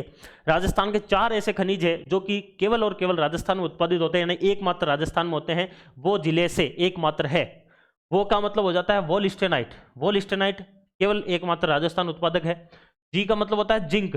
जिंक को जस्ता भी बोला जाता है, इसको ZN से प्रदर्शित किया जाता है, तो जिंक या फिर जस्ता इसको कहा जाता है। अगला आता है लेफ और लेड आता है। लेड को सीसा भी बोला जाता है और इसको PB से प्रदर्शित किया जाता है, ठीक है ना, केमिस्ट्री के अंदर आता है। और अगला आता है आपका सेलेनाइट। तो टोटल 4 ऐसे खनिज है जिनके उत्पादन में राजस्थान एकमात्र है, वो जिले से वोलिस्टेनाइट, जिंक या जस्ता। उसके बाद में आपका हो जाएगा जी, ले का मतलब लेड या फिर सीसा, और से का मतलब सेलेनाइट। ये चारों याद रखना है। उसके अलावा एक चीज और लिखी गई है आपके आर्थिक समीक्षा में कि राजस्थान जो है वो लगभग संपूर्ण उत्पादक, यानी कि लगभग 100% के आसपास उत्पादन करता है। ऐसे 3 आपके खनिज है, जिसमें एक आता है चांदी, एक आता है कैल्साइट और एक आता है जिप्सम। किसी समय चांदी या जिप्सम का भी एकमात्र उत्पादक ही हुआ करता था राजस्थान, लेकिन अब लगभग पूरा कर रहा है और उनके अंदर चांदी, कैल्साइट और जिप्सम आ जाता है। यह आपको ध्यान रखना है, यानी कि लगभग संपूर्ण, या फिर आप इसको एक और चीज लिख सकते हैं, प्रथम। प्रथम के अंदर वैसे इनके अलावा भी बहुत सारे आते हैं, लेकिन यह आपके प्रथम में आ जाते हैं, ठीक है ना। अगला आता है आपका कि राजस्थान जो है वो प्रमुख किन किन के अंदर उत्पादन है, जैसे कि बॉल क्ले हुआ, फास्फोराइट हुआ या फिर ओकर हुआ, ये एक प्रकार की मिट्टी है, स्टेटाइट हुआ, फेल्सपार हुआ, मांडो की पहाड़, और एक आ जाता है आपके फायर क्ले, ठीक है ना, वो फ्लोस्पार है जो मांडो की पहाड़ डूंगरपुर में होता है। फेल्सपार राजस्थान के अंदर सर्वाधिक जो खान है ना, ये क्वेश्चन पूछा जा सकता है, वैसे मैंने बता रखा है। राजस्थान के अंदर मैक्सिमम खान, सलमान खान, शाहरुख खान वाला खान नहीं, खान का मतलब जो खोदने वाली खान है, वह खान है सबसे ज्यादा फेल्सपार की है। राजस्थान में सर्वाधिक फेल्सपार का उत्पादन अजमेर जिले में होता है, ठीक है ना। तो यह इंपॉर्टेंट क्वेश्चन है, आपको ध्यान रखना है, जिसमें सबसे इंपॉर्टेंट क्वेश्चन यही है, एकमात्र उत्पादक वाला, और बाकी भंडार और खनन वाला ध्यान रखना है, और लगभग या संपूर्ण वाला ये ध्यान रखना है। अगला आता है आपका तेल एवं गैस। ये भी खनिज से ही संबंधित टॉपिक है, और अगर आपको क्वेश्चन आर्थिक समीक्षा आधारित पूछना होगा, अगर पेपर को थोड़ा सा टफ बनाना होगा, तो जो लोग आर्थिक समीक्षा नहीं पढ़ रहे हैं उनको इस क्वेश्चन के आने के बाद में पता चल सकता है। जैसे सीधा सीधा आर्थिक समीक्षा के अंदर लिखा गया है, या फिर सीधा सीधा आपको क्वेश्चन पूछा जा सकता है कि भारत के कुल तेल उत्पादन में, भारत के कुल कच्चे तेल उत्पादन में राजस्थान का कितना योगदान है। तो भारत के कुल तेल उत्पादन में राजस्थान का लगभग 20% का योगदान आता है। वेरी वेरी इंपॉर्टेंट है ये। पहले पिछली वाली समीक्षा के अंदर जो है ये 22 से 23% लिखा जाता था, लेकिन इस बार इस आर्थिक समीक्षा में ये एग्जैक्ट बता दिया गया है कि 20% है। तो भारत के कुल जो कच्चा तेल उत्पादन होता है 30 MMTP है, ये इसकी यूनिट है, बाकी इसके ऊपर आपको नहीं जाना है। उसका 20% जो है वह यहाँ से होता है। अब बात को वापस देखना है, अपना राजस्थान जो है ये भारत के अंदर बॉम्बे हाई जो ये महाराष्ट्र के अंदर बेसिकली एक जहाज है, अरब सागर के अंदर खड़ी हुई एक जहाज है, और वह अरब सागर के अंदर से क्या निकालती है, आपके कच्चा तेल निकालती है। तो उसके अंदर यानी कि बॉम्बे हाई के अंदर 40% का उत्पादन होता है इस टोटल 30 MMTPA का। लेकिन राजस्थान जो है उस मतलब कि उसका 40% बॉम्बे हाई उत्पादन करता है, और दूसरे नंबर पर राजस्थान आता है जो कि 20% उत्पादन करता है। तो 2 क्वेश्चन यहाँ से बन सकते हैं। पहला कि भारत के कुल पेट्रोलियम उत्पादन में राजस्थान का योगदान कितना है, 20%। दूसरा क्वेश्चन आ सकता है कि भारत के पेट्रोलियम उत्पादन में राजस्थान का कौन सा स्थान है, तो बॉम्बे हाई महाराष्ट्र के बाद में दूसरे नंबर पर राजस्थान आपका आता है। यहां तक हो गया आपका खान खनिज वाला पूरा काम। अगला आता है आपका श्रम और रोजगार। श्रम और रोजगार ये बहुत ज़्यादा इंपॉर्टेंट है, क्योंकि हाल ही में राजस्थान सरकार के द्वारा इनकी जो न्यूनतम जो आपका दर है, न्यूनतम जो मजदूरी है उसको बढ़ाया गया था, और न्यूनतम मजदूरी बढ़ाने के बाद में ये नई रेट जो है या फिर नई जो मजदूरी दर है यह जारी की गई है आर्थिक समीक्षा के अंदर। तो देखना आपको नवीनतम मजदूरी क्या क्या है, ये वेरी वेरी इंपॉर्टेंट है, ध्यान रखना, आपको सीधा पूछा जाएगा एग्जाम में। इसके अंदर देखिए कौन कौन सी क्या क्या चीज़ें हैं। तो देखिए एक होता है अकुशल मजदूर, एक होता है अर्धकुशल, एक होता है कुशल, और एक होता है उच्च कुशल। 4 कैटेगरी के अर्थव्यवस्था के अंदर 4 कैटेगरी के मजदूर होते हैं। एक होते हैं अकुशल जिनको कुछ नहीं आता, एक होते हैं अर्धकुशल जिनको कुछ कुछ आता है, एक होते हैं कुशल जिनको ठीक ठाक काम आता है, और एक होते हैं उच्च कुशल जिनको बहुत ज़्यादा काम आता है। इन चारों कैटेगरी के लिए जो है आपके न्यूनतम मजदूरी दर जो है वो तय कर रखी है सरकार ने। जैसे कि अकुशल के लिए सरकार ने 252 रुपये तय कर रखे हैं। अब यहाँ से याद करने के लिए मैं आपके लिए ये ट्रिक लेके आया हूँ। 252 के अंदर अगर आप 12 जोड़ेंगे तो कितने हो जाएंगे, 264 हो जाएंगे। 264 है किसके लिए, अर्धकुशल के लिए। क्योंकि आपको ये सीक्वेंस याद रहेगा तो ही ये याद रह सकता है। यानी कि सबसे पहले जिसको कुछ नहीं आता अकुशल, थोड़ा बहुत आता है अर्धकुशल, ठीक ठाक आता है कुशल, और बहुत ज़्यादा आता है उच्च कुशल। तो सबसे पहले हो जाएगा अकुशल के लिए 252 रुपये हो जाएंगे। फिर 12 जोड़ना है तो अर्धकुशल के लिए 264 रुपये हो जाएंगे। फिर और 12 जोड़ना है, जैसे 12 जोड़ोगे आप तो कुशल में पहुंच जाओगे, और कुशल के हो जाएंगे 276 रुपये हो जाएंगे। और फिर 12 प्लस 12 और प्लस फिर डायरेक्ट 50 करना है। जो जैसे ही कुशल से उच्च कुशल में जाएंगे तो 326 रुपये जो है वह हो जाते हैं। तो बहुत ज़्यादा इंपॉर्टेंट है, ये वेरी इंपॉर्टेंट है, ध्यान रखना है। इसमें से आपको डायरेक्ट क्वेश्चन पूछा जा सकता है, किसी भी एक का नाम लिखकर सीधा क्वेश्चन आ सकता है कि राजस्थान में अर्धकुशल मजदूरों के लिए न्यूनतम मजदूरी कितनी है, 264 रुपये, ठीक है ना। तो अकुशल 252, फिर 264, फिर 276, फिर 326 हो जाएगा। आपको एक याद रखना है 252, फिर प्लस 12 प्लस 12 प्लस 50, इसे भी याद कर सकते हैं। अगला आता है आपका मुख्यमंत्री युवा संबल योजना। यह भी मजदूरी से ही संबंधित एक योजना है, जो कि राजस्थान के मुख्यमंत्री ने युवा संबल योजना शुरू की थी। मुख्यमंत्री युवा संबल योजना का मतलब है कि राजस्थान के अंदर जो शिक्षित बेरोजगार है उनके लिए ये मुख्य रूप से एक योजना शुरू की गई थी। इस योजना के अंदर जो कि आपके मतलब कि ग्रेजुएशन किए हुए हैं, यानी कि BA या फिर BSc या BCom कर रखे हैं, अगर वह बेरोजगार है तो उनको मतलब कि बेरोजगारी भत्ता देने के लिए सरकार ने एक योजना शुरू की है, जिसका नाम है आपका मुख्यमंत्री युवा संबल योजना। ये इंपॉर्टेंट है, कई बार एग्जाम में पूछी जाती है, और अक्सर कांस्टेबल जैसे एग्जाम में यहाँ से सीधा क्वेश्चन आ सकता है। पहला, मुख्यमंत्री युवा संबल योजना कब शुरू की गई? 1 फरवरी 2019 को इसको शुरू किया गया था। क्योंकि योजना पहले ही शुरू हो गई थी, इसका नाम बदला गया था मुख्यमंत्री युवा संबल योजना, वह 1 फरवरी 2019 में किया। इससे पहले बेरोजगारी भत्ता योजना थी है, और उस 1 फरवरी 2019 से इसका नाम जो है मुख्यमंत्री युवा संबल कर दिया। इसके अंदर ध्यान रखना है 27 अक्टूबर 2021 से 27 अक्टूबर 2021 को घोषणा की जाती है मुख्यमंत्री अशोक गहलोत के द्वारा कि अब जितने के जितने युवा बेरोजगार हैं उनमें जो मेल है उनको 4,000 रुपये दिए जाएंगे, 4,000 रुपये दिए जाएंगे। और जो आपके फीमेल या फिर ट्रांसजेंडर या फिर आपके मतलब कि जो इसको क्या बोलते हैं विकलांग जो हैं उनको मुख्य रूप से 4500 रुपये दिए जाएंगे। यह इसके अंदर इस बार कंडीशन रखी गई है। तो यह आपको डायरेक्टली क्वेश्चन पूछा जा सकता है, लेकिन ये लागू कब हुआ, ये नए वाले जो दर हैं ये कब लागू हुई, ये अगर आपको पूछा जाती है तो 1 जनवरी 2022 को ये लागू हुई। ये डेट भी आपको याद रखनी है, दोनों ध्यान रखना है। मुख्यमंत्री युवा संबल योजना कब शुरू हुई? 1 फरवरी 2019। इसकी नवीनतम दरों की घोषणा कब होती है? नवीनतम जो आपके भत्ता है वो 27 अक्टूबर 2021 में, लेकिन नवीनतम जो दरें हैं जो आपके भत्ता है ये कब लागू होता है? 1 जनवरी 2022 को, जिसमें पुरुष को कितनी राशि दी जाती है? 4,000 रुपये, महिला, ट्रांसजेंडर और आपके जो निःशक्त जन हैं उनको कितनी दी जाती है? तो उनको 4500 रुपये दी जाती है। पहले ये 3000 हुआ करती थी, ये 3500 हुआ करती थी। दोनों के अंदर बजट 2020-21 के अंदर, सॉरी 2021-22 के अंदर इनकी घोषणा की गई कि हम 1000 रुपये जो है वो भत्ते को बढ़ाते हैं, तो फिर ये बढ़ा दिया गया। अगला आता है आपका आधारभूत संरचना के अंदर ऊर्जा, इंपॉर्टेंट है बहुत ज्यादा। देखिए ऊर्जा की बात करें तो राजस्थान के अंदर अधिष्ठापित ऊर्जा का मतलब है कि कुल ऊर्जा का उत्पादन कितना है राजस्थान के अंदर। अगर इसकी बात करें तो राजस्थान के अंदर मार्च 2021 जो पुरानी वाली आर्थिक समीक्षा थी उसके हिसाब से 21,979 यानी कि 21,979 मेगावाट जो विद्युत उत्पादन है यह हुआ करता था मार्च 2021 तक। और नवीनतम आंकड़ों के हिसाब से दिसंबर 2021 के अंदर यह उत्पादन कितना हो गया? 23,321, ये एग्जैक्ट आ गया आपके सामने 0.40 मेगावाट। यानी पहले अपन याद कर रहे थे केवल 23, उल्टा किया 32, लास्ट में लिखा 1, यानी 23,000 और कितना हो रहा था? 321.40 मेगावाट। यह वर्तमान में राजस्थान का विद्युत उत्पादन है जो आपको याद रखना है, बहुत ज्यादा इंपॉर्टेंट है। दिसंबर 2021 तक का यह आंकड़ा है। यानी कि नवीनतम आर्थिक समीक्षा से विद्युत उत्पादन में कितनी वृद्धि होती है? तो वह वृद्धि आपके सामने यह रही 1342.50 मेगावाट जो है ये विद्युत का उत्पादन में वृद्धि हुई है मार्च 2021 से दिसंबर 2021 में। यह आपको याद रखना है। 23,321.40 मेगावाट वर्तमान में विद्युत उत्पादन है राजस्थान का।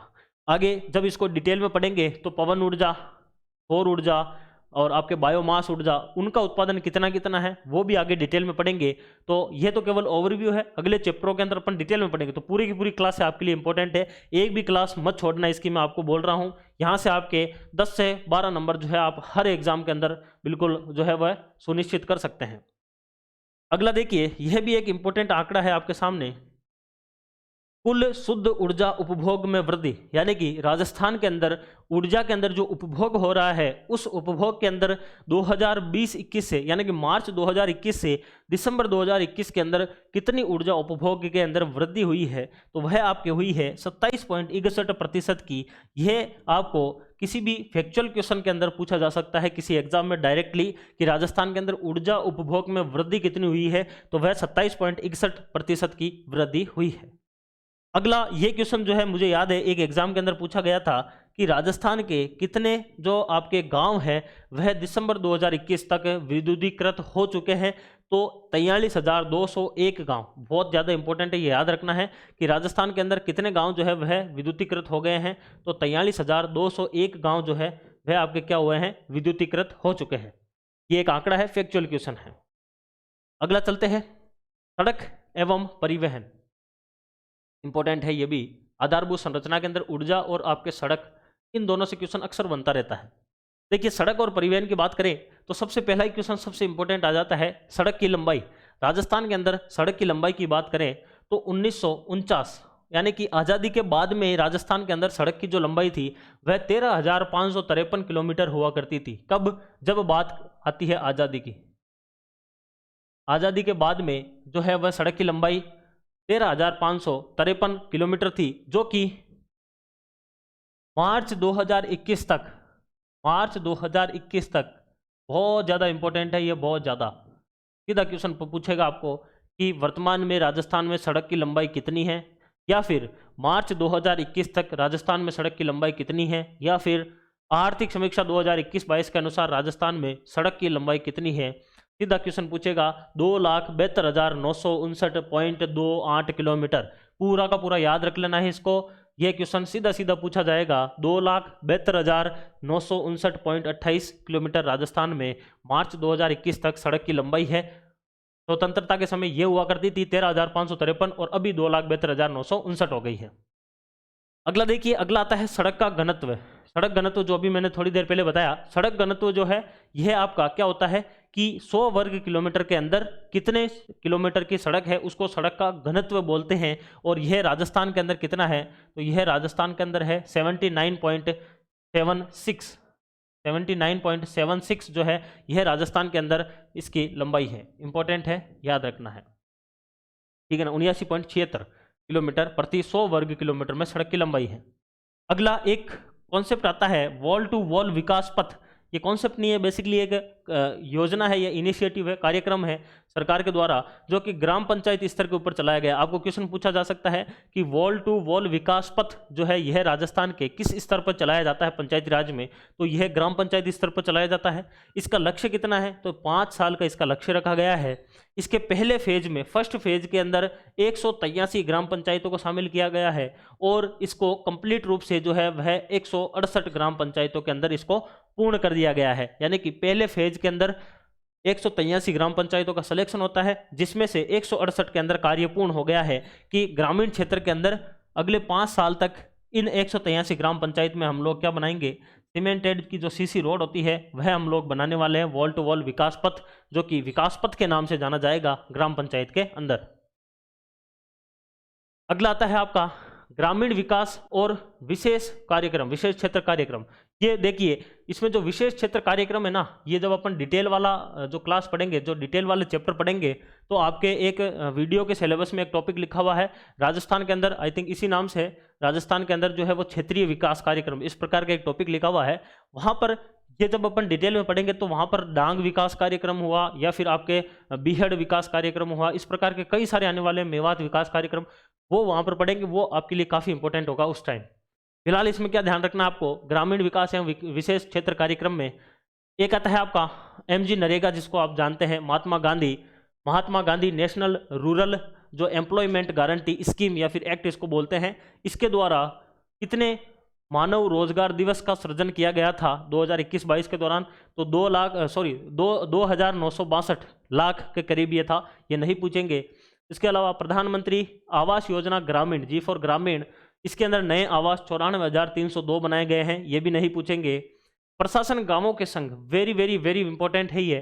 फिलहाल इसकी यहाँ पर तो डेट ही लिखी गई है, आगे जब अपन ग्रामीण विकास वाला चैप्टर पढ़ेंगे तब आपको मैं बताऊंगा कि प्रशासन गांवों के संघ क्या है, इसका मतलब ये क्यों शुरू किया गया है, कब शुरू किया गया है, इसके क्या क्या लक्ष्य प्राप्त किए सरकार ने। लेकिन आपको इस क्लास के अंदर ये याद रखना है बस कि इसको शुरू कब किया गया है, 2 अक्टूबर 2021 को प्रशासन गांवों के संघ शुरू किया गया है। इसी प्रकार से प्रशासन शहरों के संघ भी शुरू किया गया है। तो 2 अक्टूबर 2021 को प्रशासन गांवों के संघ शुरू किया गया, जो कि सारा का सारा प्रशासन जो है वो गांवों के अंदर उपस्थित होता है, वहाँ पर कैंप लगते हैं, उनको पट्टे दिए जाते हैं सस्ते दरों के अंदर, वह था प्रशासन गांवों के संघ, ठीक है ना। ये ग्राम स्तर के ऊपर चलाया गया था प्रशासन गांवों के संघ, जिसके अंदर 10 लाख जो है वो पट्टे जारी भी किए गए थे। आगे इसको और डिटेल में पढ़ेंगे, ठीक है ना। अगला आता है आपका, ये ग्रामीण विकास था। अगला आता है आपका शहरी विकास। देखिए, शहरी विकास की बात करें तो राजस्थान के अंदर 1961 की अगर बात करें जनगणना के आधार पर, तो राजस्थान के अंदर 16.28% जो टोटल जनसंख्या का 16.28% जो था वह शहरी क्षेत्र का हुआ करता था, शहरीकरण का हुआ करता था। लेकिन वर्तमान में 2011 की जनगणना के आधार पर देखें तो 24.87% जो है वह कुल जनसंख्या का क्या है, आपका शहरी क्षेत्र का है। इसको शहरी विकास के अंदर भी जोड़ा जाता है। इसी प्रकार से अगर अपन आगे चलते हैं, आगे आता है आपका कि राजस्थान के अंदर मैक्सिमम शहरी क्षेत्र कहाँ पर है और मिनिमम शहरी क्षेत्र कहाँ पर है। तो मैक्सिमम की अगर अपन बात करें तो देखिए, राजस्थान के अंदर ये 3 जो है यहाँ पर मैक्सिमम है। वैसे इसको मैंने जब अपन ने जनगणना पढ़ी थी स्पेशली, तो वहाँ पे मैंने बता रखा है, लेकिन फिर भी ध्यान रखना है कि सर्वाधिक राजस्थान में शहरी क्षेत्र जो है वो कोटा का है, उसके बाद में जयपुर का है, उसके बाद में अजमेर का है। कोटा के अंदर लगभग टोटल का 100 का 60% के आसपास जो है वो शहरी क्षेत्र की जनसंख्या रहती है। तो कोटा, जयपुर, अजमेर ये 3 हो जाएंगे मैक्सिमम शहरी के अंदर, और मिनिमम शहरी के अंदर हो जाएंगे जालोर, उसके बाद में प्रतापगढ़, और उसके बाद में बांसवाड़ा हो जाते हैं मिनिमम शहरी क्षेत्र के अंदर, ठीक है ना। तो आपको तो ये 2 ही ध्यान रखना है। हो सकता है आपको, क्योंकि इसमें आर्थिक समीक्षा में जब उल्लेख करते हैं ना तो क्वेश्चन यहाँ से पूछ लेते हैं। आपके टॉपिक ज्योग्राफी में लिखा हुआ है जनगणना या फिर जनसंख्या, लेकिन वहां पर अब वो क्वेश्चन कैसे पूछे, तो उसने उस जनसंख्या का टॉपिक को क्वेश्चन को पूछ लिया यहाँ से उठाकर कि राजस्थान के अंदर सर्वाधिक शहरी क्षेत्र की जनसंख्या कहाँ पर है, तो फिर कोटा आंसर है। लेकिन उसको जो नॉर्मल स्टूडेंट है उसको पता नहीं रहेगा कि ये जो कोटा है ये उसका उल्लेख किया गया है, इस वजह से ये यहाँ से पूछा गया है। मिनिमम कहाँ पर है, तो जालोर के अंदर है। अगला देखिए, अगली एक रिपोर्ट आती है जिसके अंदर राजस्थान के अंदर या फिर भारत के अंदर अच्छी स्थिति के अंदर जो आवास है उनकी यहाँ पर चर्चा की गई है आर्थिक समीक्षा में, और कहा गया है कि राजस्थान के जो 100% आवास है, जो टोटल 100 आवास है, उनमें से 68.9% जो है वह अच्छी स्थिति के अंदर आवास है। वहीं भारत के अंदर 68.4 ही है, यानी कि भारत से ज़्यादा अच्छी स्थिति में आवास राजस्थान के अंदर है। इसी प्रकार से देखिए 2 अक्टूबर 2021 को ही प्रशासन आपके शहरों के संग चलाया गया था, जो मैं आपको बता रहा था कि दोनों के दोनों ही प्रशासन गांवों के संग और प्रशासन शहरों के संग 2 अक्टूबर 2021 को शुरू किए गए थे। अगला आता है सूचना प्रौद्योगिकी एवं संचार। यह भी एक इंपॉर्टेंट है, ये विशेष रूप से एक यहाँ पर लिख लेना, भले जो कांस्टेबल का एग्जाम आ रहा है उसके लिए ये बहुत ज़्यादा इंपॉर्टेंट होने वाला है, क्योंकि कांस्टेबल के एग्जाम में सूचना प्रौद्योगिकी से कई सारे क्वेश्चन पूछे जाते हैं जो एज इट इज आर्थिक समीक्षा से आते हैं। सबसे पहला क्वेश्चन, राजस्थान के अंदर जन सूचना पोर्टल कब शुरू किया गया? राजस्थान के अंदर जन सूचना पोर्टल 13 सितंबर 2019 को शुरू किया गया। रट लेना, ये क्वेश्चन पूछा जा सकता है। दूसरा आता है कि इनक्यूबेटर सेंटरों की स्थापना की गई थी राजस्थान के अंदर, मुख्य रूप से भरतपुर के अंदर की गई थी, जो कि स्थापित हो चुका है 19 दिसंबर 2021 को। लेकिन उसके अलावा कोटा और अजमेर के अंदर भी कार्यरत है आपका incubator centre. Incubator centre basically जो है वो उद्योग धंधों से संबंधित होता है, इतना से ध्यान रखना है। तो आपको यहाँ से 2 क्वेश्चन क्या मिल गया? जन सूचना पोर्टल जिसके ऊपर सारी सूचनाएं मिल जाती है, कब शुरू होता है? 13 सितंबर 2019 को होता है। दूसरा क्वेश्चन, इनक्यूबेटर सेंटर भरतपुर में कब शुरू होता है? 19 दिसंबर 2021 को। अगला आता है आई स्टार्ट नेस्ट, यह भी उद्योग से ही संबंधित है, और यह भी आपको याद रखना है कि राजस्थान के अंदर कितने जिलों के अंदर आई स्टार्ट नेस्ट की स्थापना की गई है। तो जयपुर के अंदर, कोटा के अंदर और उदयपुर के अंदर, यानी कि 4 जो स्मार्ट सिटी है उसमें से अजमेर को हटा देना है, बाकी कोटा, जयपुर और उदयपुर आपको रखना है आई स्टार्ट नेस्ट के अंदर। उसके बाद में अगला आता है 181 181 के ऊपर कईयों ने आपने कॉल भी किया होगा। 181 जो कि आपके शिकायत निवारण के लिए एक प्रकार का जो है वो कॉल नंबर जो है वो जारी किए गए थे राजस्थान सरकार के द्वारा, उसके बारे में जानकारी दी गई है, ये इतना इंपॉर्टेंट नहीं है। कोविड-19 सांख्यिकी ऑनलाइन एक ऐप विकसित किया गया था जो कि कोविड-19 के लिए था, यह भी इंपॉर्टेंट है। और एक मोबिलिटी पास करके एक जो है वो शब्द चर्चा में रहा था, मोबिलिटी पास। क्वेश्चन पूछा जा सकता है आपको डायरेक्ट कि मोबिलिटी पास क्या है? तो कोरोना काल के दौरान किसी को अगर इमरजेंसी एक जगह से दूसरी जगह पर जाना था लॉकडाउन के काल के अंदर, तो ऐसी स्थिति में आपातकाल के अंदर जो है वह एक ऐप था राजस्थान सरकार का, जो कि राजकोष सिटीजन ऐप। उस ऐप का नाम क्या था? राजकोष सिटीजन ऐप था। वहां पर आपातकालीन रूप से आवागमन के लिए एक इलेक्ट्रॉनिक पास मिलता था, उसको मोबिलिटी पास कहा जाता था। और कोविड-19 के लिए एक ऐप भी लॉन्च किया गया था, कोविड-19 सांख्यिकी ऐप। उसके बाद में अगला देखिए, अगला एक और ऐप आता है जिसका नाम है, बेसिकली एक डैशबोर्ड जारी किया जाता है, ई औषधि कोविड-19 डैशबोर्ड। ई औषधि, इलेक्ट्रॉनिक रूप से औषधियों की जानकारी दी गई थी इसमें, इस डैशबोर्ड पर, जो कि कोरोना के अंदर काम में आ सकती है। और इसमें कुल कितनी औषधियां थी, यह क्वेश्चन आपको पूछा जा सकता है। अब क्वेश्चन क्या बनेगा, ध्यान रखना।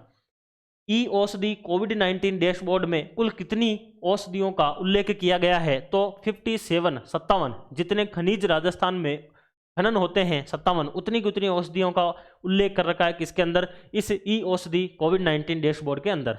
अगला आता है राज कोविड इन्फो ऐप। यह पिछली वाली समीक्षा में भी मैंने बताया था कि राज कोविड इन्फो ऐप जो है, यह एक ऐप लॉन्च किया गया है जो कि कोरोना से संबंधित है, और कितने कोरोना के संक्रमण जो है वह टेस्ट के दौरान संक्रमित पाए गए हैं, उनका सारा की सारी जानकारी इस इन्फो का मतलब इन्फॉर्मेशन वाला एक ऐप है जो कि कोविड-19 के संबंधित था। अगला आता है आपका पर्यटन।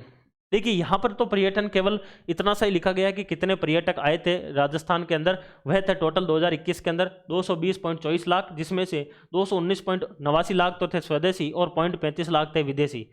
लेकिन आगे जब पर्यटन का डिटेल चैप्टर आएगा तब आपको वहाँ पर कई सारे ऐसे 20 से 25 पर्यटन स्थल मिलने वाले हैं जो कि किसी किताब में उल्लेखित नहीं रहते हैं, जहाँ से सीधा सीधा क्वेश्चन पूछा जाता है। वो वहाँ पर अपन चर्चा करेंगे, तो वो क्लास जब आप पढ़ोगे तब आपको पता चलेगा कि पर्यटन कितना इंपॉर्टेंट होता है आर्थिक समीक्षा की दृष्टि से। अगला आता है आपका शिक्षा का टॉपिक। देखिए शिक्षा, ये यहाँ पर शॉर्ट में है लेकिन वहाँ पर और डिटेल में पढ़ेंगे।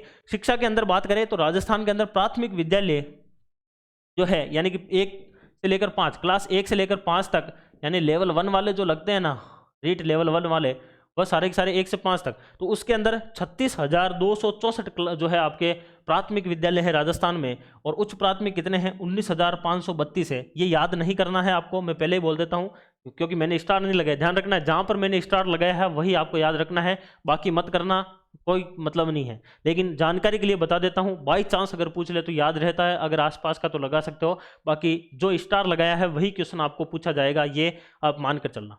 अगला देखिए, माध्यमिक एवं उच्च माध्यमिक जो आपके विद्यालय हैं वह कितने हैं, 15,333 के करीब है। इसी प्रकार से कस्तूरबा गांधी जो आपके बालिका विद्यालय है, ये जरूर आपको याद रखना चाहिए, मेरे हिसाब से पूछा जा सकता है। कस्तूरबा गांधी बालिका विद्यालय कितनी है राजस्थान में, 316 है, जो आपको पूछा जा सकता है। उसके बाद में अगला देखिए, अगला आता है निःशुल्क पाठ्य पुस्तक वितरण योजना। ये आप सभी को पता है, जब जब अगर कोई गवर्नमेंट स्कूल में पढ़ा है तो उनको पता होगा कि कक्षा 1 से लेकर 8 तक मुफ्त के अंदर किताबें दी जाती है। इसी प्रकार से प्री मैट्रिक छात्रवृत्ति जो कि SC ST OBC वाली जो कैटेगरी है उनके स्टूडेंट को दिया जाता है। इसके अलावा ये देखिए, ये वैसे act right to education act 2009, ये आगे डिटेल में आएगा, फिर भी यहाँ पर शॉर्ट में समझ लीजिए। 1 अप्रैल 2010 को इसको लागू किया जाता है राजस्थान के अंदर, RTE right to education act 2009, जो कि क्या करता है, जितनी निजी स्कूलें हैं, प्राइवेट जो स्कूल है, उनके अंदर 25% सीटें जो है वह आपके आरक्षित की जाती है बच्चों के लिए। और इसके अंदर कितने जो आपके हैं कैटेगरी आई जो कैटेगरी है वह कितनी रखी गई है, सरकार ने चेंज की है, आगे डिटेल चैप्टर के अंदर ये पूरी की पूरी आने वाली है आगे की क्लासों के अंदर। उसके बाद में देखिए, अगला आता है RT जो एक्ट है 2009, इसी की धारा 12C है, उस धारा 12C के अंदर उल्लेखित किया गया है। ये आपको रीट के एग्जाम में पूछा जा सकता है। आर्थिक समीक्षा से कौन कहता है रीट में क्वेश्चन नहीं आता, यहाँ से आ सकता है, आर्थिक समीक्षा से क्वेश्चन आ सकता है, आपको पूछा जा सकता है। RTE अधिनियम जो है उसके अंदर जो 25% सीटें जो है वह आपके आरक्षित की जाती है, उसका उल्लेख किस धारा में है इस अधिनियम की, तो 12C के अंदर है। दूसरी चीज, इसके अंदर जो आय की सीमा है यह पहले 1 लाख रुपए हुआ करती थी, यानी कि ऐसे लोग जिनकी या फिर ऐसे अभिभावक जिनकी वार्षिक आय 1 लाख रुपए थी पहले, आज से पहले 1 लाख रुपए से कम थी, उनके बच्चे जो है वह RTE के अंतर्गत फ्री में पढ़ सकते थे। लेकिन इसको बढ़ाकर अब 2.5 लाख रुपए कर दिया गया है, यानी कि ऐसे अभिभावक जिनकी वार्षिक आय 2.5 लाख से कम है वह अपने बच्चों को RTE के तहत मुफ्त के अंदर शिक्षा निजी स्कूलों के अंदर दिलवा सकते हैं। अगला आता है आपका चिकित्सा स्वास्थ्य एवं परिवार कल्याण, इससे संबंधित आता है। दिसंबर 2021 तक के आंकड़े दिए हुए हैं आपको। इस आंकड़ों के अंदर देखिए, अस्पताल 129 और CHC जो आपके कम्युनिटी हेल्थ सेंटर है ये 693, ये नहीं पूछेंगे आपको, कोई मतलब नहीं है। एक इसमें धारा जरूर ध्यान रखना है, और एक ये ध्यान रख लेना वर्तमान में कितना आय सीमा है, 2.5 लाख है। अगला आता है मुख्यमंत्री चिरंजीवी योजना, that is very very important, ये बहुत ज़्यादा इंपॉर्टेंट है। मुख्यमंत्री चिरंजीवी योजना, ये मानकर चलना कांस्टेबल के एग्जाम में तो ये क्वेश्चन आएगा। मुख्यमंत्री चिरंजीवी योजना का क्वेश्चन कांस्टेबल के अंदर तो 100% आएगा ये, क्योंकि चिकित्सा और आपके विज्ञान प्रौद्योगिकी इस क्षेत्र से क्वेश्चन कांस्टेबल में पूछे जाते हैं, तो यहाँ से मुख्यमंत्री चिरंजीवी योजना का क्वेश्चन तो 100% पूछा जाएगा। यह योजना 1 मई 2021 को पूरे राजस्थान के अंदर लागू की गई थी। 1 मई 2021 को, 1 अप्रैल 2021 को इसकी घोषणा होती है और 1 मई 2021 को इसको राजस्थान में लागू कर दिया जाता है। इसके अंदर NFS है, नेशनल फूड सिक्योरिटी एक्ट, या फिर जो आपके सोशल आपके इकोनॉमी के तहत जो आपके 2011 की जनगणना के आधार पर जो परिवार थे वह, इसके अलावा छोटे और जो सीमांत किसान है, तीसरा संविदा कर्मी, चौथी कैटेगरी, कोविड-19 के जो पीड़ित थे वह 5वीं कैटेगरी, और 6ठी कैटेगरी अन्य जो आपके 850 रुपये दे सकते हैं। तो टोटल 6 कैटेगरी बनाई गई थी। क्वेश्चन देखना, मुख्यमंत्री चिरंजीवी योजना में कुल कितनी श्रेणियां थी? 6 श्रेणियां थी, जिसमें 5 के अंदर तो मुफ्त में मिल रही थी, जिसमें NFS वाले लोग जो आपके सोशल इकोनॉमी के तहत आ रहे थे 2011 की जनगणना पर वह, इसके अलावा छोटे और सीमांत किसान, संविदा कर्मी और आपके कोविड-19 से पीड़ित, ये तो आपके थे फ्री में। इसके अलावा अगर कोई और मुख्यमंत्री चिरंजीवी योजना से जुड़ना चाहता था तो वह आपका 850 रुपये देकर जुड़ सकता था। यह आपके इसमें कैटेगरी आती है विशेष रूप से, तो ये ध्यान रखना, आगे और क्वेश्चन आएगा। एक और इम्पोर्टेंट, बहुत ज़्यादा इंपॉर्टेंट आता है मेरे हिसाब से, ये क्वेश्चन भी कांस्टेबल के अंदर पूछा जा सकता है, पूरे चांसेज है। मिशन लीसा, मिशन लीसा क्या है? देखिए, मिशन लीसा जो है यह मुख्य रूप से क्या था कि कोरोना काल के अंदर, कोविड-19 के अंदर ऐसे क्षेत्र जो कि उच्च जोखिम वाले क्षेत्र हुआ करते थे, यानी कि ऐसा क्षेत्र जैसे कि भीलवाड़ा वाला क्षेत्र जो आपका क्षेत्र था, जब कोरोना काल आया था तो भीलवाड़ा का मॉडल जो है वो काफ़ी ज़्यादा चर्चाओं में भी आया था, क्योंकि वहाँ पर एकदम से कोरोना का विस्फोट हुआ था। और उस दौरान जो है ये मिशन लिसा इसी वजह से चलाया गया था कि ऐसा क्षेत्र जहाँ पर कोरोना का बहुत ज़्यादा विस्तार था, वहाँ पर घर घर पर जाकर जो आपके जो हेल्थ कर्मी थे वह घर घर पर जाकर और कोरोना की जांच कर सके, इसके लिए एक मिशन चलाया गया था राजस्थान सरकार के द्वारा, जिसको कहा गया था मिशन लिसा। ये क्वेश्चन पूछा जा सकता है कांस्टेबल में, मिशन लिसा क्या है। आरएस मेंस तक भी एक क्वेश्चन पूछा जा सकता है, डायरेक्ट लिख देगा मिशन लिसा। तो कोविड-19 के दौरान उच्च जोखिम जो समूह वर्ग थे उनके व्यक्तियों की निगरानी के लिए घर घर पर जाकर और सर्वेक्षण करने के लिए यह मिशन चलाया गया था। इसी प्रकार से एक और क्वेश्चन आपको पूछा जा सकता है, अगर आपको जिला प्रशासन, यानी कि वीडियो के मेंस के अंदर भी एक टॉपिक लिखा हुआ है जिला प्रशासन, जिला प्रशासन के अंदर यह क्वेश्चन पूछा जा सकता है कि कोरोना काल के अंदर कोविड-19 के लिए जिला नोडल अधिकारी कौन हुआ करता था। अगर यह क्वेश्चन पूछा जाता है कि कोविड-19 के लिए जिला नोडल अधिकारी कौन जो है वह रहता था या फिर रहता है, तो वह है आपका जिला कलेक्टर। ये जिला प्रशासन के अंदर यह आपको क्वेश्चन पूछा जा सकता है। उसके बाद में अगला आता है आपका जलापूर्ति। ये जलापूर्ति जो है यह आपके सिंचाई वाला जो टॉपिक है राजस्थान भूगोल में, उसके अंतर्गत ये पूछा जा सकता है कि सतही स्रोत की जो संभावनाएं हैं उसके अंदर देखिए आपके जो चर्चाओं में आए हैं ईसरदा बांध। ईसरदा बांध तो आप सभी को पता होगा कि दौसा के अंदर है, बनास नदी के ऊपर ईसरदा डैम बनाया गया है। दौसा के अंदर बेसिकली ये है तो सवाई माधोपुर में, लेकिन दौसा और सवाई माधोपुर की जो है सीमा के ऊपर आधारित है। ईसरदा बांध कहाँ पर है? आर्थिक समीक्षा में दौसा लिखा गया है, इसलिए आपको दौसा ही करना होगा वहां पर, क्योंकि अगर आपको रिट वगैरह भी लगानी हो तो आर्थिक समीक्षा को आप लगा सकते हैं, ऑथेंटिक है ये। इसके अलावा 32 नाला का उल्लेख मिला है। सिरोही के अंदर एक जो है यह आपका 32 नाला स्थित है, यह आपको ध्यान रखना है। इसके अलावा परवन अक्कावाड़ जो है यह आपके झालावाड़ के अंदर स्थित है। परवन नदी जो कि एमपी से आती है, झालावाड़ में होते हुए, बारां में होते हुए और फिर काली सिंध में मिलती है, उस परवन नदी के ऊपर परवन अक्कावाड़ जो है यह डैम बनाया गया है। ईसरदा बांध है, 32 नाला, ये सिरोही के अंदर है, यह चर्चाओं में है, पूछा जा सकता है आपको डायरेक्ट। राजस्थान में 32 नाला कहाँ पर है? आंखें खुली रह जाएगी क्योंकि किताबों में मिलता ही नहीं है ये, ठीक है ना। तो ये तीनों ध्यान रखना है। अगला देखिए, अगला आता है सतत विकास लक्ष्य, इंपॉर्टेंट है, सस्टेनेबल डेवलपमेंट गोल्स, एसडीजी जो कि आपके डायरेक्टली क्वेश्चन पूछा जाता है। इसके अंदर जो है आपके इंडिया लेवल के एग्जाम पर भी यहाँ से क्वेश्चन आ सकता है, तो थोड़ा सा ध्यान देना है। United nation general assembly UNGA के द्वारा जो है यह आपके एसडीजी पहली बार लेके आते हैं। 25 सितंबर 2015 को 17वां इसका सत्र होता है। उसके अंदर टोटल 17 लक्ष्य के साथ में और 169 जो है वह आपके टारगेट के साथ में यह आपका एसडीजी रखा जाता है। तो पहली चीज यूएनजीए के द्वारा ये लागू किए जाते हैं। दूसरी चीज 17 इसके अंदर लक्ष्य रखे गए हैं। तीसरी चीज 169 इसमें टारगेट रखे गए हैं। चौथी चीज इसकी जो थीम है वह क्या है? तो ट्रांसफॉर्मिंग आवर वर्ल्ड द 2030 यानी कि 2030 एजेंडा फॉर सस्टेनेबल डेवलपमेंट, यह इसकी थीम रखी गई है। यह याद होनी चाहिए क्योंकि राजस्थान की आर्थिक समीक्षा में उल्लेखित है, इसका मतलब पूछा जा सकता है। दूसरी चीज, यह प्रभावी कब से होते हैं? तो 1 जनवरी 2016 से 31 दिसंबर 2030 तक कुल 15 वर्षों के लिए जो है यह आपके लागू होते हैं। यानी कि इनका टारगेट क्या है, इनका लक्ष्य क्या है? तो 15 वर्षों का इनका लक्ष्य रखा गया है। इसके अलावा इसके अंदर एक चीज इंपॉर्टेंट रूप से उल्लेखित हुई है, यह मेरे हिसाब से आपको याद रखनी चाहिए, ये किसी भी एग्जाम में पूछी जा सकती है। कार्यवाही दशक, ये क्वेश्चन पूछा जा सकता है कि आर्थिक समीक्षा के हिसाब से कार्यवाही दशक कौन सा है?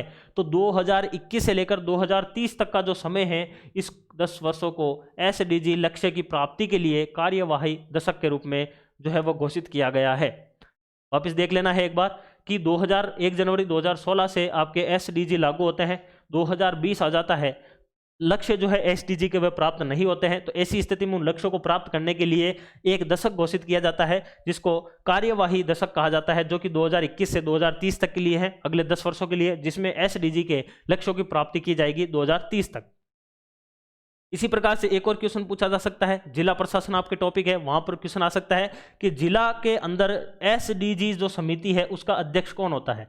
जिले स्तर के ऊपर जो सतत विकास लक्ष्य समिति है उसका अध्यक्ष कौन होता है? तो यह भी जिला कलेक्टर होता है। तो दोनों के अंदर याद रखना है, कोविड-19 के लिए जो आपकी कोविड-19 के लिए जो आपके जिला नोडल अधिकारी है वह कौन है, जिला कलेक्टर है। और दूसरा क्वेश्चन आ सकता है कि जो आपके सतत विकास लक्ष्य की जो समिति है उसका जिला स्तर के ऊपर अध्यक्ष कौन होता है, तो जिला कलेक्टर होता है। इसके बाद में अगला आता है, एक और इंपॉर्टेंट है, ये बहुत ज्यादा इंपॉर्टेंट है, मुख्यमंत्री राजस्थान आर्थिक सुधार सलाहकार परिषद। ये आपको क्वेश्चन पूछा जा सकता है, किसी भी एग्जाम के अंदर ये क्वेश्चन पूछा जा सकता है। इसके अंदर आपको 2-3 क्वेश्चन आ सकते हैं। पहला क्वेश्चन आता है कि मुख्यमंत्री राजस्थान यानी राजस्थान के मुख्यमंत्री के नाम से आर्थिक सुधार यानी कि जो आपके आर्थिक रूप से सुधार करने के लिए एक सलाहकार परिषद बनाई गई है, उस परिषद के अंदर सबसे पहली चीज इसकी थीम क्या रखी गई है, तो पिंक बैंक राजस्थान सरकार, इस थीम के साथ में इसको लागू किया गया है। इंपॉर्टेंट है ये, इसकी क्या है, मुख्य रूप से टैगलाइन भी कह सकते हैं, इसको टैगलाइन भी कहा जा सकता है या फिर इसकी थीम भी कहा जा सकता है, पिंक बैंक राजस्थान सरकार। इसका गठन कब किया गया था, यह कांस्टेबल के लाइक क्वेश्चन है। 7 मार्च 2020 को इसको गठित किया गया था। फिर कांस्टेबल के लाइक क्वेश्चन आता है, इसका अध्यक्ष कौन होता है, मुख्यमंत्री इसका अध्यक्ष होता है। ये वीडियो में भी पूछा जा सकता है। इसका उपाध्यक्ष वर्तमान में कौन है, डॉक्टर अरविंद मायाराम इसके वर्तमान में उपाध्यक्ष है। तीसरा क्वेश्चन, इसमें सदस्य कितने होते हैं, 21, यानी कि पूरे के पूरे इसके क्वेश्चन जो है वह इंपॉर्टेंट है। पूरे के पूरे क्वेश्चन आपको पूछे जा सकते हैं। मुख्यमंत्री राजस्थान आर्थिक सुधार सलाहकार परिषद जो है, इसके बात करें तो टैगलाइन क्या है, पिंक बैंक राजस्थान सरकार। दूसरी चीज, इसका गठन कब होता है, 7 मार्च 2020। 8 मार्च को अंतर्राष्ट्रीय महिला दिवस आता है, उससे एक दिन पहले 7 मार्च 2020 को आपका इस सलाहकार परिषद का गठन किया गया। मुख्यमंत्री इसका अध्यक्ष होता है, 21 इसके अंदर सदस्य होते हैं और इसका उपाध्यक्ष वर्तमान में डॉक्टर अरविंद मायाराम जो है वह इसके उपाध्यक्ष है। तो इस हिसाब से आपके जो ये आर्थिक समीक्षा का दूसरा पार्ट था, सेकंड पार्ट जो था, यह आपका यहाँ पर समाप्त होता है। पहला पार्ट जो था उसके अंदर मुख्य रूप से एक प्रकार से ओवरव्यू देखा था। दूसरे पार्ट के अंदर सारी की सारी जो है एक प्रकार से सारांश के रूप में अपन ने देखा। और अब जो आपकी अगली क्लासें आएगी उन क्लासों के अंदर चैप्टर वाइज जो है वह पूरा का पूरा मैटर मिलने वाला है। तो सारी की सारी क्लासें आपको आर्थिक समीक्षा की देखनी है।